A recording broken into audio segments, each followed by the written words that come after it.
All right. Hello, everyone. We are so pleased to have you join us for tonight's webinar, Daring to be Different, an exclusive conversation with Anne Miraco of Floodgate. Thank you so much for joining us. My Thanks name, for having me. my name is Elizabeth Zietz, and I'm Yale College class of 2022.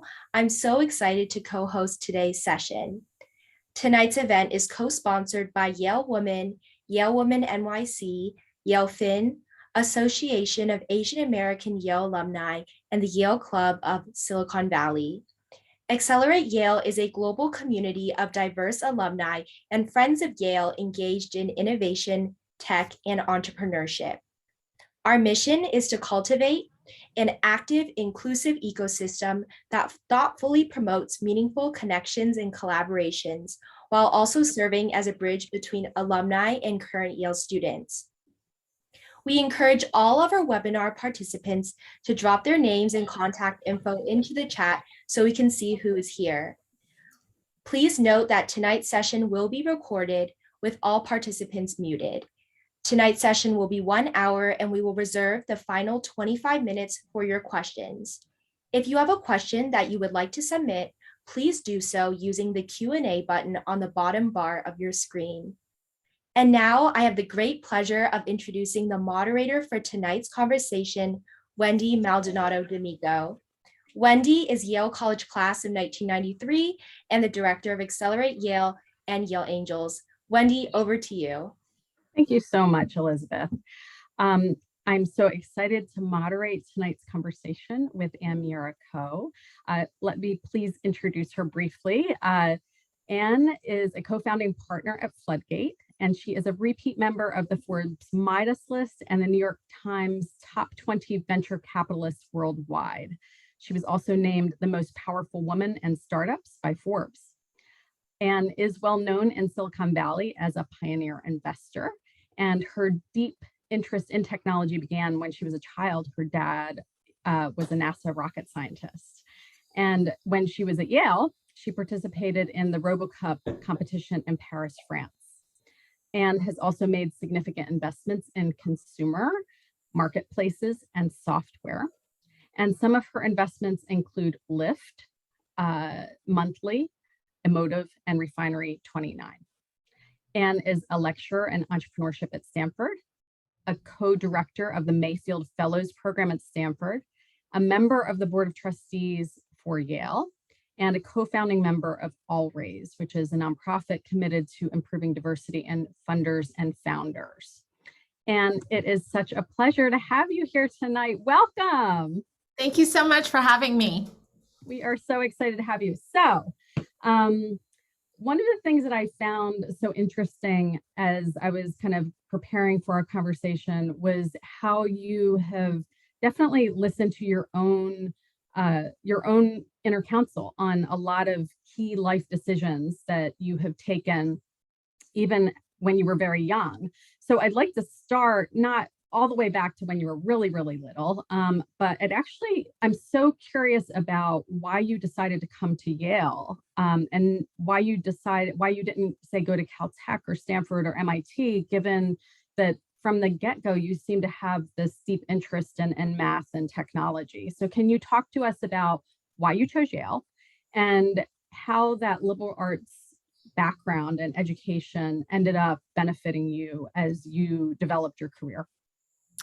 Yeah, so I was one of these kids who had a very deep interest in math and science, but also varied interest in a lot of other areas. So my two extracurricular activities in college, in high school, were one, piano, and two, speech and debate. And through speech and debate, I was really exposed to the world of philosophy. And I fell in love with reading, the masters of philosophy. And through music, which I had been performing since the age of 4, I had this deep love of classical music, and wanted to continue playing when I was in college. And so while I was a lover of science, technology, and engineering, I think I was also a poster child for the love of liberal arts education.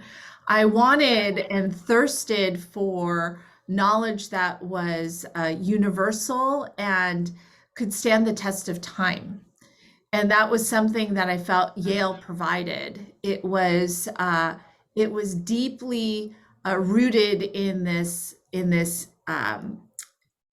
knowledge of the pursuit of real knowledge.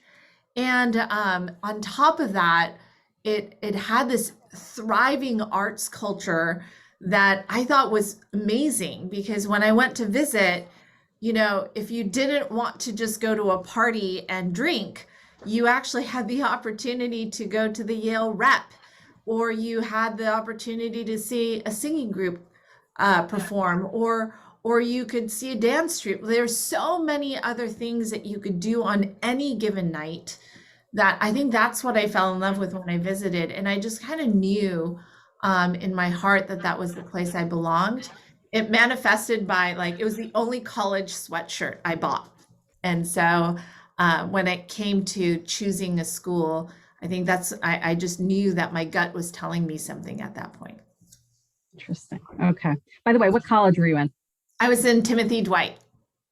TD, so was I. I was class Okay. 93 in TD. Yeah. So you were there during T's era. Yes. Okay. And Dean Loge. Yes. Yes. Okay. All right. Okay. We're oriented. Okay, cool. So I understand that you originally thought that you were going to go to medical school. And there was a moment where you kind of made that. I also made that decision, by the way. But I'm curious about how you kind of arrived at this decision. What kind of self-awareness was going on with you that made you say, wait a second, I don't think that that's the right path for me. So what was going on in your head? Yeah, I was just describing this actually to a bunch of Stanford students yesterday, but I was really drawn to going to medical school for a number of reasons. Number one, it's such an incredibly noble profession, right? Like, you're saving lives. So many people will always come to you with these really interesting questions about their loved ones, and it's something that really, really matters. And then on top of that, the attraction is like, it's a path. It's like a very well-defined path that you go down. You know exactly what tests you have to take, you know what classes you have to take in college, you know when to apply, and then what happens after that. Like, it's just a really well-defined journey, where the end point is something very desirable.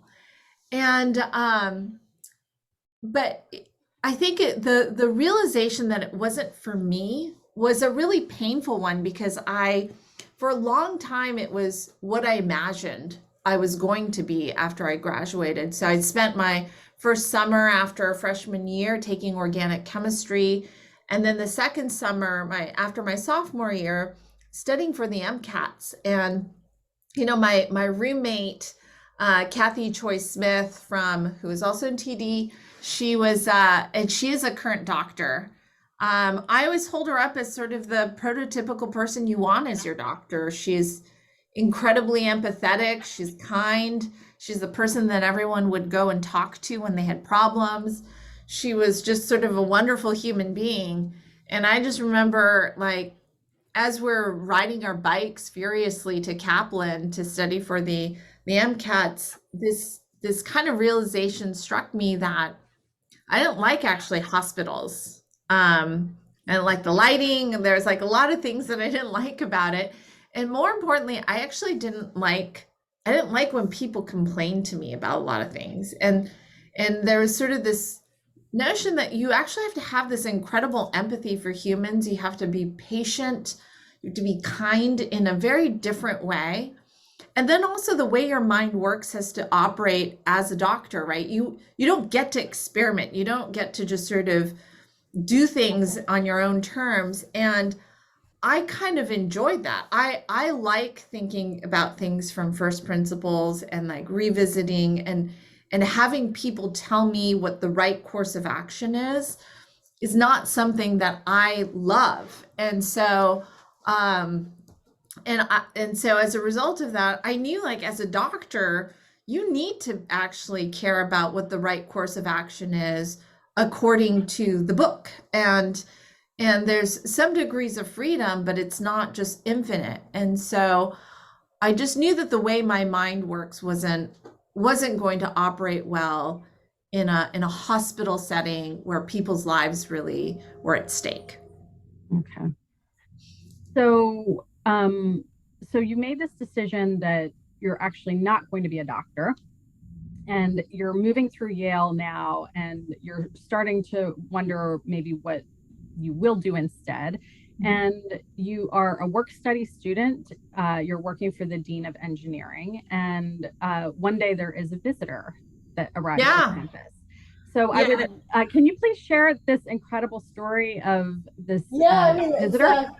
there's a picture here of this. I'll share a little bit of the story and then I'll share the picture. But um, yeah, I ran across this person that the Dean of Engineering asks me to give a tour of Yale engineering facilities to. I actually had no idea who this person was, so I'm just giving him a tour. I tell him a little bit about myself. I say from Palo Alto, California. He says he's from there too. So we have this bonding moment.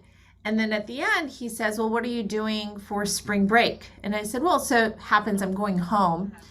And he said, that's great. How would you like to see what I do? And being sort of the person that I was, I said, well, what do you do? And it turned out he was the CEO of Hewlett Packard.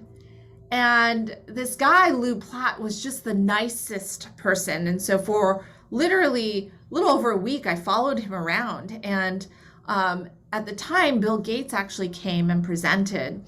And they were doing a joint announcement. And Lou like invited me into his office, had the professional photographer take some pictures of me. And I didn't really think about it. But when I got back to Yale, he sent me 2 pictures. And that's, I don't know if you guys can see it here, but that's me talking to Lou Platt. And that's Bill Gates sitting exactly where I had been sitting talking to Lou Platt. That's amazing. And I don't know, to me, that was like, he didn't have to do that, but I was filled with a dream in that moment. I was like, I sat where Bill Gates sat. And when you're, I don't know, 20 years old and you're shown that, you start to believe things, you know. And for me, I just started to believe that there was this whole world I hadn't even imagined in my mind that was out there. And here's the CEO of Hewlett Packard saying, you just sat where Bill Gates sat. Like, what are you going to do? And so it just, you know, to me, this is like the quintessential Yale moment, right? Like, you go to Yale dreaming that these opportunities will land someplace. And here it is for me. Like, if I'd never gone to Yale, this would have never happened. And then my mind would have never been blown in the way it was. But it created dreams for me. And I think that's what mentorship is. Like, to me, when I talk to my students, I think about that a lot. Like, I'm here to incept you with dreams that you never even thought you should have. And to me, that's what Lou Platt did for me. Wow, that's amazing. Okay. Well, speaking of mentors, what did you learn from your mentor, Ted Dintersmith? Oh, wow. So Ted Dintersmith was, he's the partner at Charles River Ventures. I went to work there. My second day of work was 9/11. And one of the things, I mean, I learned so much from him. He was an incredible, curious individual.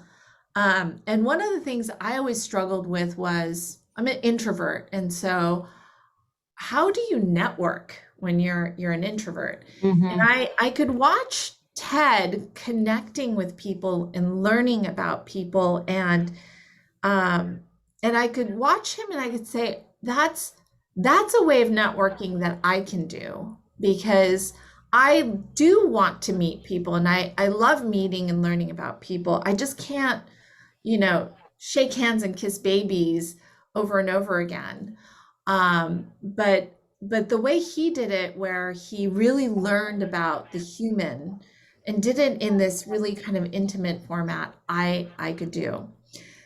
he also, and it manifested itself in really interesting ways. So when he interviewed me for this position, which is like in the tech world, you would expect him to spend all this time, grilling me on the latest technology or startup that I was excited about. He spent all this time just exploring what books I was reading, and I was reading a lot of E.L. Doctorow at the time. I remember that, and I was telling him about why all this fiction that I was really into. And then he spent all this time asking me about the music and I was listening to. And again, I was really into classical piano. And so I was telling him about the pianist that I really was interested in. And I remember as he's asking me these questions, I'm thinking to myself, why is he even asking me these questions? Like, he's not going to get a sense of whether or not I'm going to be a great analyst. And he asked me about my senior project, and that's as close as we got to speaking about real technology. Mm-hmm. And I learned a lot in that moment that it's actually learning about the human and their interests and curiosity. You get so much more from that conversation than your current state of knowledge. Because if you could get a sense of that person's curiosity, what they want to learn, what do they do in their free time, you can learn almost everything you need to know about whether or not that person would be a great, team member. And those are the things that I learned from TED, amongst 1,000 other things. Very interesting. Okay, I'm going to come back to this. So we're going to fast forward a little bit. A few years later, it's the financial crisis of 2008, and you decide to join Mike Maples in starting Floodgate. Yeah. This was an incredibly busy time of life for you. You were finishing your PhD, you had a baby, you had another on the way, you're making your first investments. What do you remember about that time? And was there anything that you would have done differently? I don't think I remember much about that time. So I think a few things. Number one, so I'm married to someone from Yale, Albert Coe, and who's also from TD. And there's a few things that I think are important to this story. One is, I had a partner who was just deeply excited about the things that I was interested in. And so I have this, 18-month-old. I'm thinking about starting in venture capital in the midst of a financial crisis. And I haven't finished my PhD. I think I really want to finish it. And we still want more kids, right? So there's like a lot of competing dreams and interests. And he's super busy. He was at BCG at the time, or he was at Intuit at the time. And so,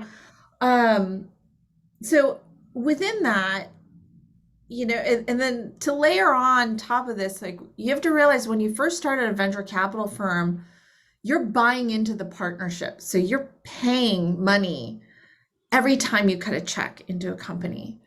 And so I remember those initial checks were actually greater than the income that I actually got from actually the partnership. And so remember at one point I was like, oh wow, like, we're really investing into my career. We're not just, getting an income, we're investing. And I just remember a few things. One, like, Albert never wavered in his support of like what I wanted to do. He was just like, let's just keep going with this. I had my parents were bringing over dinner whenever they could, and they were helping me watch my daughter. When I was pregnant, and then ultimately I defended my thesis 6 weeks after I gave birth to my second child, my professors, my group mates in my research, they were so incredibly supportive of every crazy thing I was doing at the time. They wanted to help me graduate. They wanted me to pursue these dreams. And so it wasn't just me getting this stuff done, right? And like, I remember telling Mike that I was pregnant with my second child just a few months after we started, and feeling a little bit worried about telling him that. And he just looked up and he was like, "That's fantastic."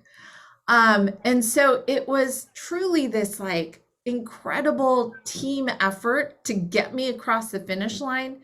And, gosh darn it, I wasn't going to let people down. And so I was going to get myself across that finish line if it was the last thing I did, because I had made a promise to myself. I had made a promise to all these people that this is something that I was going to do. And so, whether it was waking up at like 5 o'clock in the morning to do these things, or, just making small sacrifices here and there, it was made easy by the fact that I had a team. Makes sense. Okay. So I don't know if you are all plugged into some of the discussions on the Yale Women Facebook page, but there was an article from the Harvard Business Review that was circulating a few months ago, and it was titled, "If you can't find a spouse who supports your career, stay single." There was a lot of buzz in the Yale Women Facebook group about this. So I'm curious about your take on that premise. I've heard, so for example, Ruth Bader Ginsburg was really vocal and talking about her husband's support of her career. When Sheryl Sandberg's husband was alive, she also talked about how supportive he was.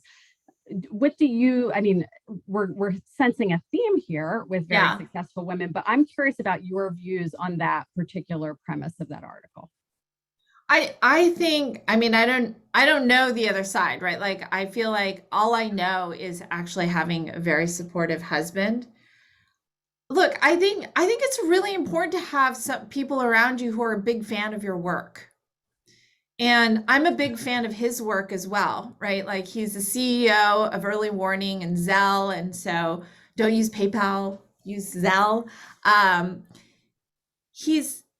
He's always been such a proponent of me, that it makes it easy. But, I've told this story before.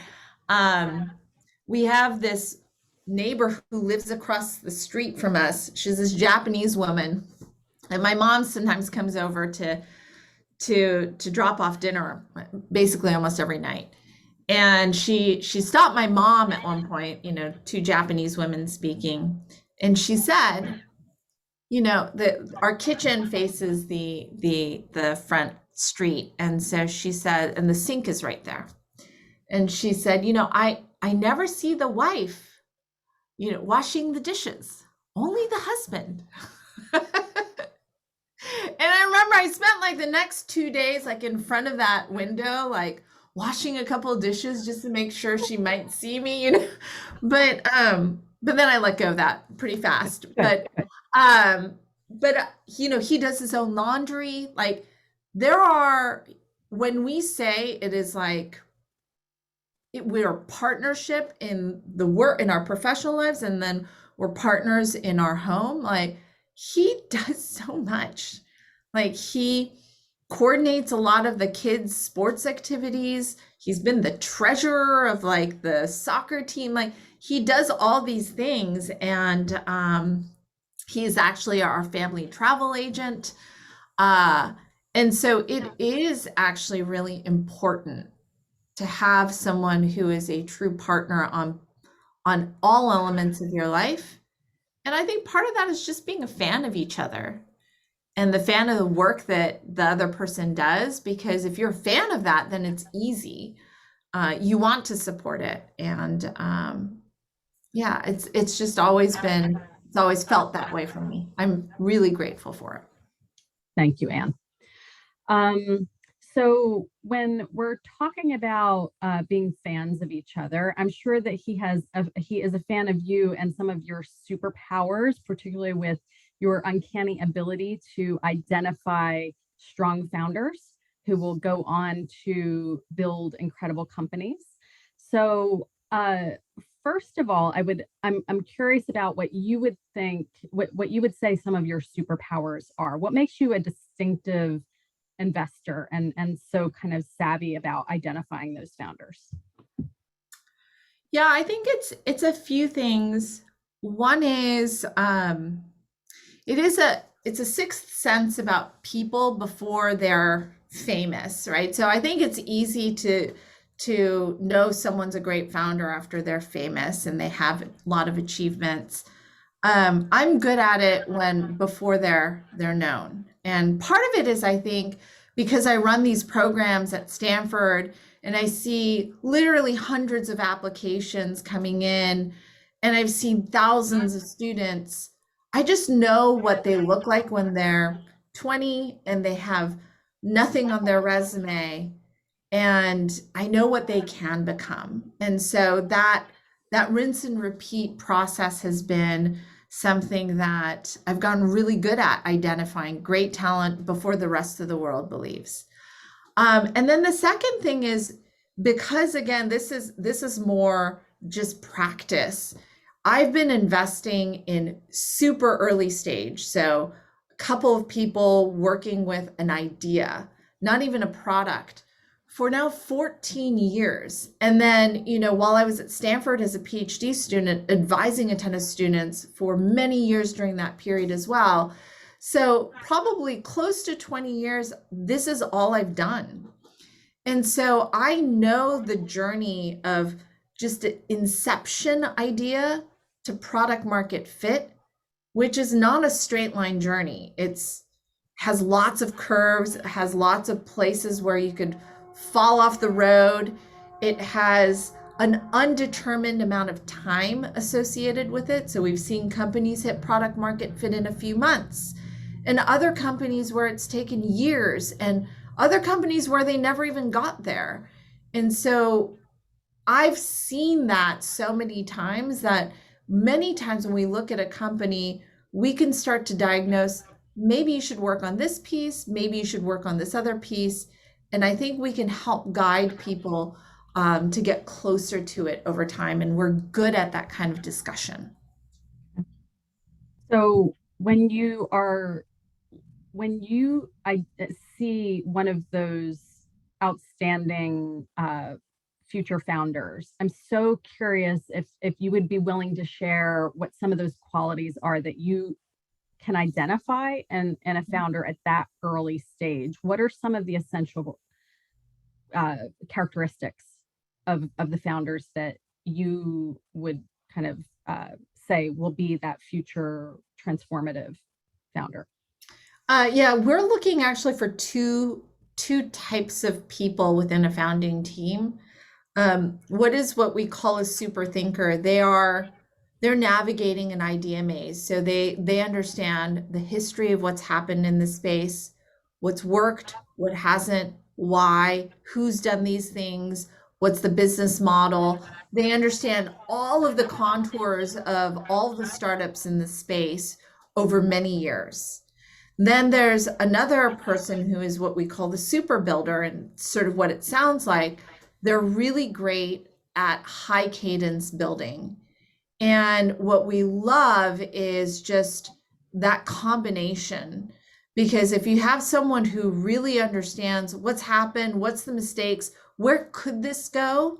Mm-hmm. And you combine that with someone who's able to build literally anything very unemotionally and can throw it away, start all over again, and build from scratch again, then you actually have the capacity to do so many iterations that the chances, the probability that you will actually hit on something great, it magnifies itself. And so that's something that we're always looking for. One of the things that you have talked about that seems to be a characteristic of Floodgate and your approach is that you want to be co-conspirators with your founders. Can you talk to us about what that means to you, and how that's maybe different from other VCs? Yeah, so we mean something very, very specific actually when we talk about co-conspirators. So at the very early stage, you can actually have a lot of different strategies when it comes to investing. And probably the one way where it makes sense actually to invest this way is to what they call spray and pray. You would invest in a lot of different companies, maybe even as much as 100 a year, because who knows which one's going to be successful, right? as a co-conspirator, you can't say that. You can't say, I'm going to invest in 100 companies and I'm your co-conspirator, because it just doesn't work that way. It doesn't, there's no shared risk. And so as a co-conspirator, there has to be shared risk. A founder only has one company that they're working on. They have a portfolio of one. So for me, I'm investing in as little as 2 companies a year. It might go up as high as 4 or 5, but last year I made 2 investments in what was a pretty crazy year for everyone. Everyone was investing pretty fast. I invested in 2 companies. And what that means is if one of these companies fail, like that is actually quite visible to me. My investors will know it. I will really know it. I will feel it. And then all of these companies that we invest in, it's a check size that matters to our fund. It's not just one that if it disappears into the ether, no one will really care or notice. It's something that's significant to us. And they're all investments where we own enough that if the company succeeds, it's a fund maker for us. And so all of these steps align us with the founder to make sure that it's something that matters. It's something that we pay attention to. And I'm directly responsible for that company. And so that means, you know, all these companies that I've invested in, we're meeting on a fairly regular basis. I'm generally on the board, and I know what's happening. And so that's what it means to me to be a co-conspirator, especially at the early stages of a company's formation.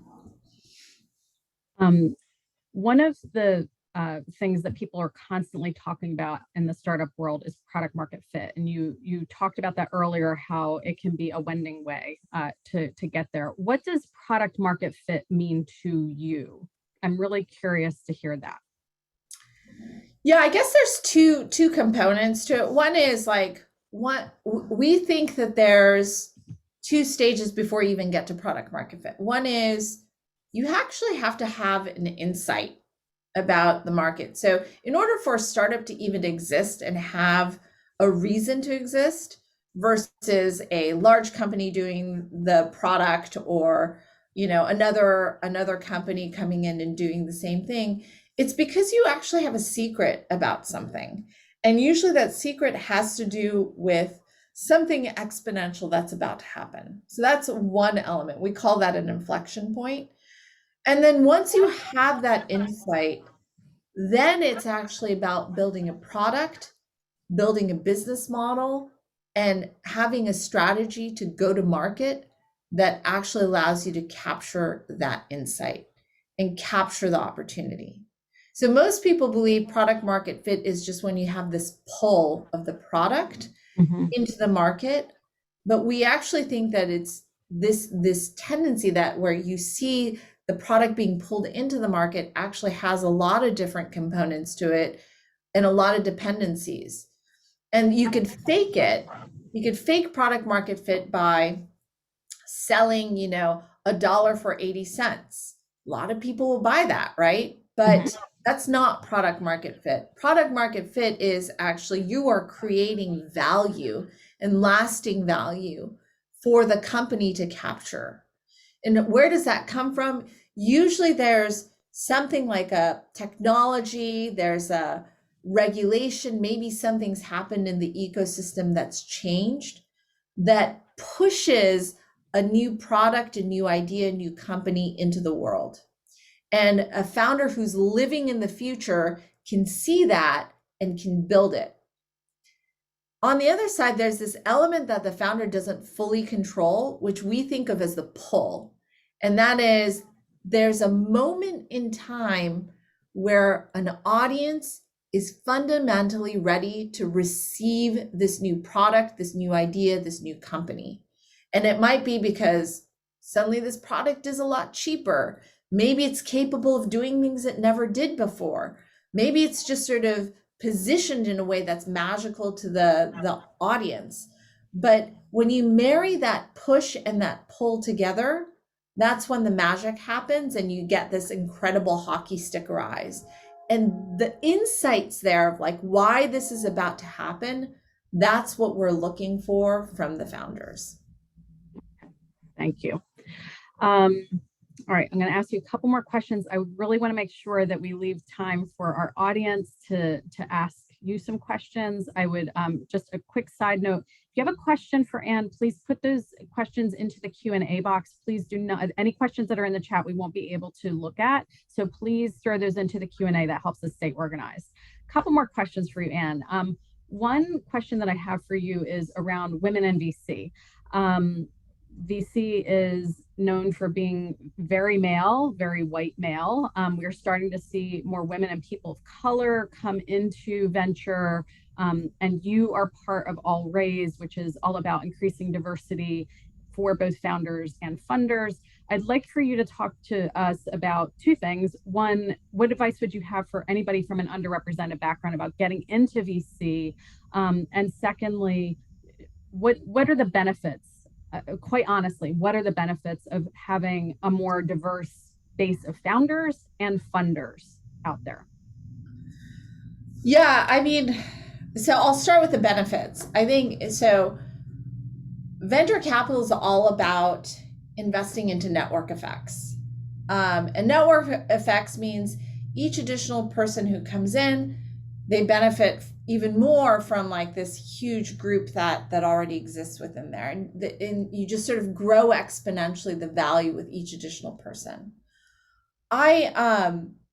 When you have a homogenous group, you can never have network effects. And so I tell my founders, I tell other funders, the reason you want diversity is not because you're doing a good thing and you're being kind and nice, but because you're a greedy capitalist. And the only way to hire incredible people, to know that your product represents a wide audience, that you are aiming for global ambitions, not just a hyper local ambition, is by accessing that incredible talent and the diverse views that exist. And so if you have global ambitions, if you want your products to appeal to a huge audience, if you want to find employees from the full canvas of people that exist in the world, the faster you get to diversity, the better, because no one wants to be the first. No one wants to be the first woman on the team of like 50 people, right? No one wants to be the first person of color in the board. And I think about the Lyft board that I'm on right now. We actually have this incredible luxury that every additional person that I recruit to the Lyft board, I don't have to tell them, we're coming to you because we are legally required to have an additional woman on the board, or we have to have another person of color. We actually are way over what is minimally required. So when I come to you, whether you're a woman, person of color, or any other makeup, you know I'm coming to you because of your expertise, not because you fulfill a checkbox. That's powerful. And that's powerful when you're employing someone. That's powerful when you're going out to customers. And so for me, it's like, I'm a greedy capitalist. That's why I believe in diversity. And then when it comes back to why should you as an individual go into a situation where there isn't diversity? Well, it goes back to when I was in electrical engineering. My mom just used to tell me, if I complain, there's no girls in my class, she would say, I don't know why you need girls in your class, because it's not a social environment. And so she just never had any sympathy for me saying I'm the only. And I remember when I came into venture the second time around, someone said to me, well, maybe that's a superpower. And I remember really thinking about that. And there was this one conference I really wanted to attend. And I'd reached out to the person who was running it. And he said to me, would love to have you, but man, we're just oversubscribed with venture capitalists and we just want more entrepreneurs. And I said to him, I totally get that you want less venture capitalists, but when have you ever thought to yourself, you want less women at this conference. And he said, touche, you're invited.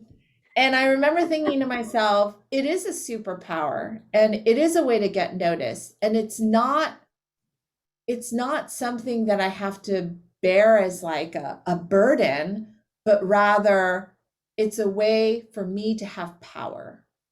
It's a way for me to be unique, because it's easier to be different than it is to be better in many ways, but being different can actually make you better. Excellent. Thank you. All right. So Elizabeth, you can come back on screen. I'd like to transition the conversation now to Q&A from our audience.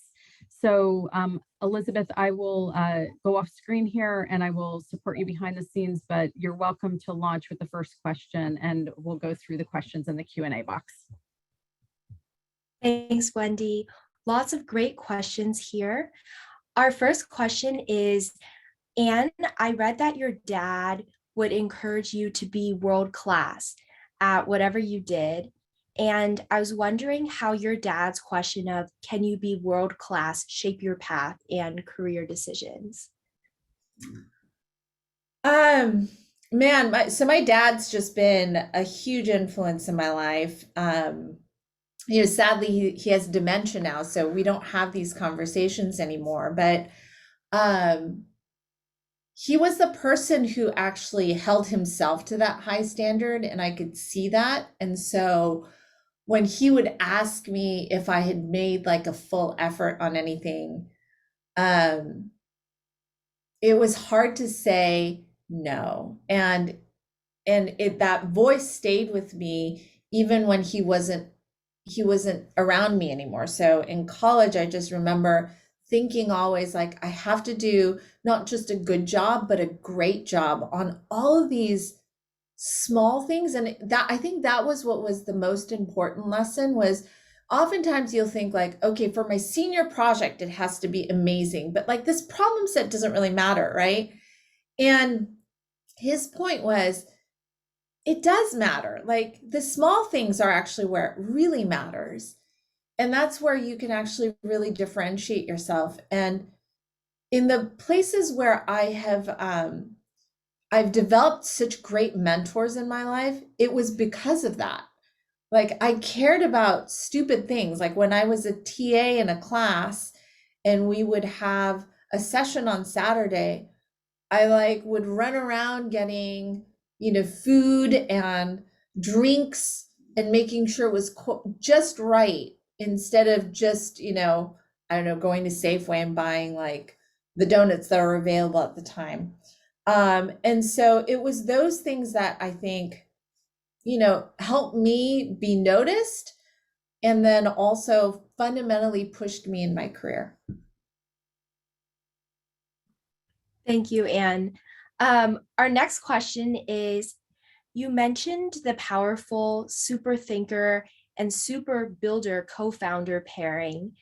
What about solo founders? Does Floodgate invest in solo founders? And if so, would you rather they be a super thinker or a super builder?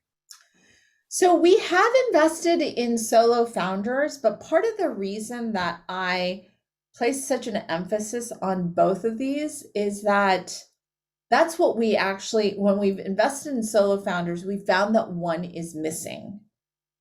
There's either just someone who's, they're thinking too much and they're not building, or they're building and they aren't seeing the context. And so I actually think this is, a lot of people say you need more than a solo founder because you need the push and pull, you need the debate. But I actually think it's because you need both of these skill sets. And it's very hard for that to reside in one person. Those are two full-time jobs. And so we tend to not invest in solo founders as a result. Thank you, Anne. Another question is, hi, Anne. Thank you for your thought-provoking sharing. I have two questions. The first is about product market fit. Could you please give an example of an insight or secret that helped a startup achieve its true product market fit? And the second question is, from the perspective of personal growth, what do you think a young professional could do to become a super thinker or a super builder? Thank you. I'll answer the second one first. I think if you're a super builder, it's just sort of probably just, computer science, engineering. It's just like being great at that. But a piece of it is also being very unemotional about building. So like building things and throwing them away, building things and throwing them away, and having that mentality, I think, is really important.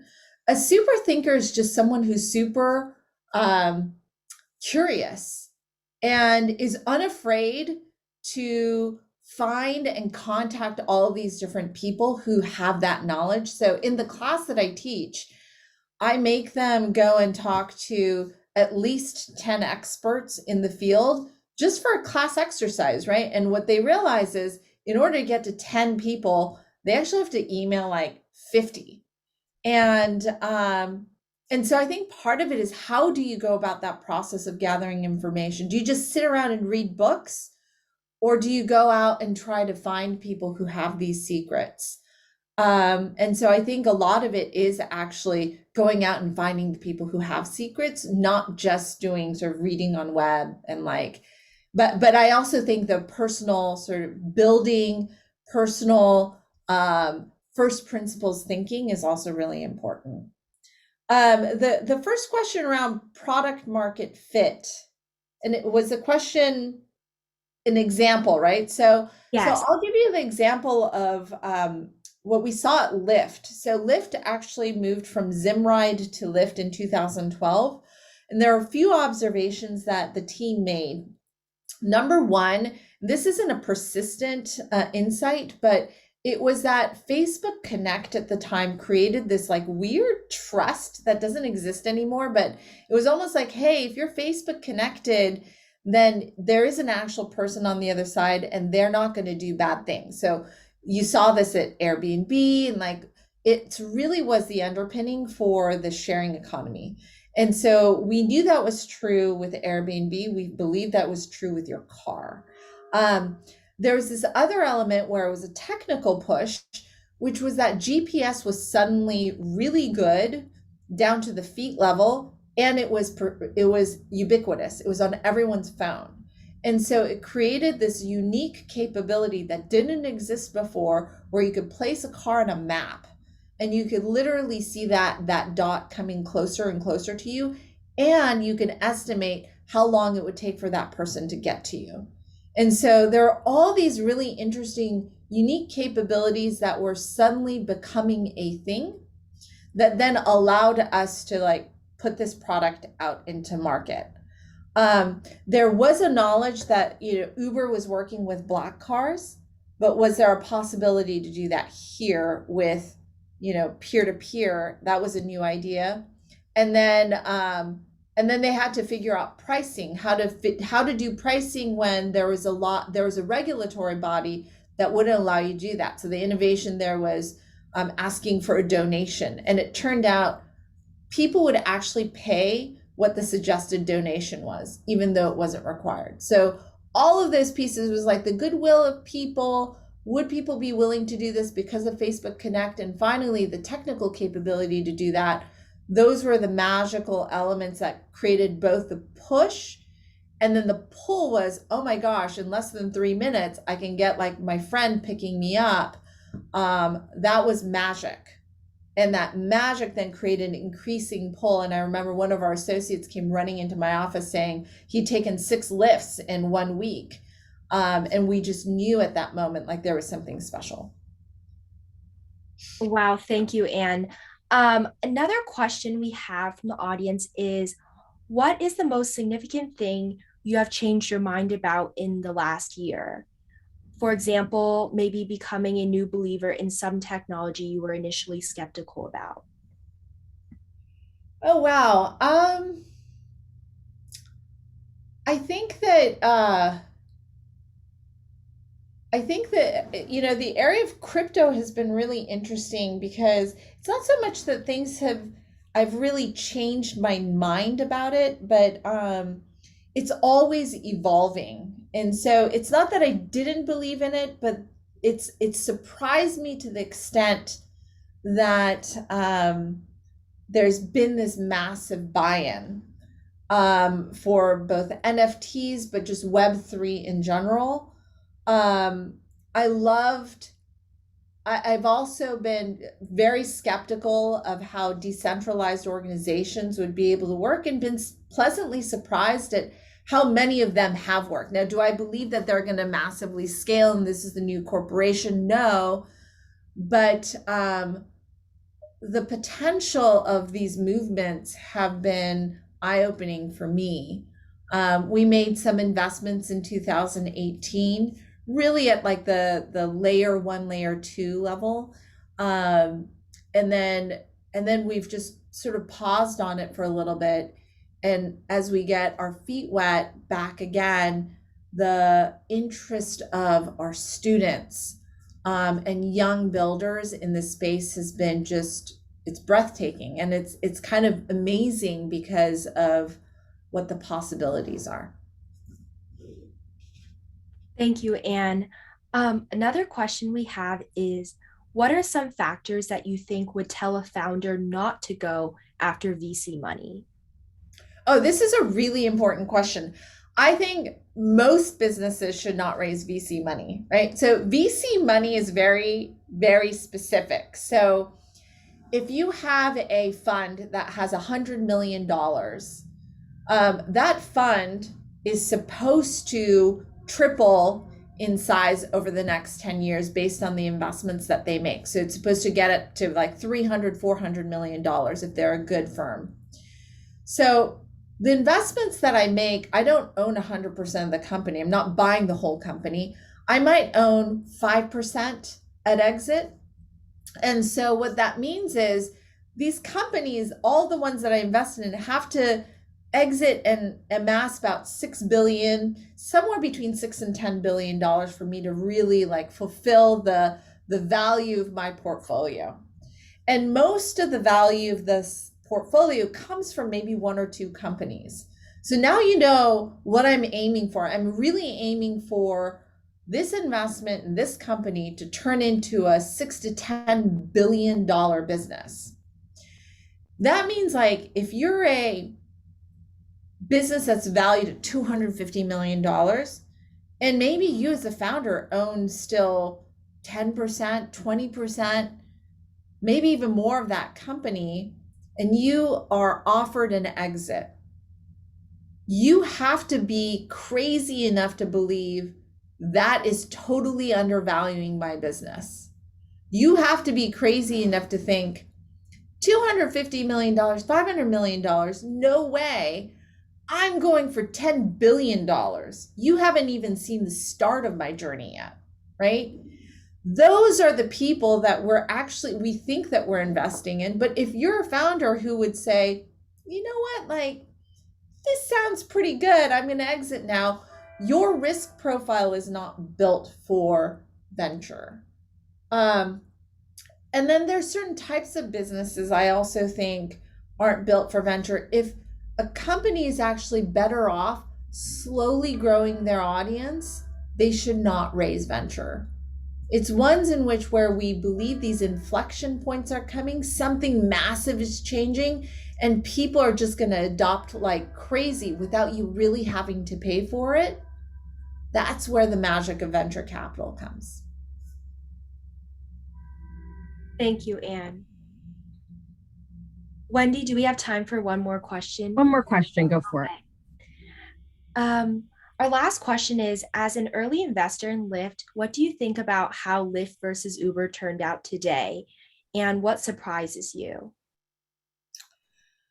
I think the journey still goes, but what I love about Lyft is that it's still run by the founders. And you see that in everything. You see that in how they operate the business. You see that in the innovations that they make. You see that in how they're relating to their employees, how they're so active in the building of the business.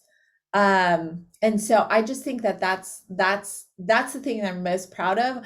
I also, as you see sort of all of the people revisiting the history of Uber, there was a moment in time where we were talking about just sort of all the things that were happening, and it was so much negativity in terms of the things that we were seeing in the market. And I remember, our GC, who is still at the company now, when someone was like, well, why can't we do that? One of the employees said that. And she said, because it's bad business practice. And years later, I remember saying to her, like, did you ever think that it would actually be bad business practice? She said, I wasn't really sure, but I was certainly hopeful that it would be. And I love the fact that they just stuck to their knittings, and like it was, they continue to be who they are, and they are unafraid to be who they are. Wonderful. Thank you so much, Anne, for joining us today. And to everyone, please don't go just yet. We have a few important announcements to make. We will be sending out a member survey tomorrow so that we can learn more about the Accelerate Yale community and what kinds of topics, speakers, and events interest you. One lucky person chosen at random will win an Amazon gift card. We are also in the process of planning our next pitch competition, so stay tuned for more information on that. We also want to give a big thank you to everyone for your questions and for your participation in today's webinar. We also want to thank Yale Women, Yale Women NYC, Yale Fin, the Association of Asian American Yale Alumni, and the Yale Club of Silicon Valley for co-sponsoring tonight's event. Can I say one quick thing, actually? Of course. Whenever you finish up. We'd also like to thank YAA Shared Interest Groups for making this event possible, and a recording of tonight's webinar will be posted on Accelerate Yale's LinkedIn, Facebook, and YouTube channels, so you can check it out there. And go ahead. Yeah, so one just last point, which is I love Yale. It's the institution that literally gave me everything, and I came to it with no connections, nothing, and I emerged from it with a background, with networks, with so many things, and a lot of it came from the fact that I actually received a ton of financial aid, and support actually for my senior research was entirely funded by alumni.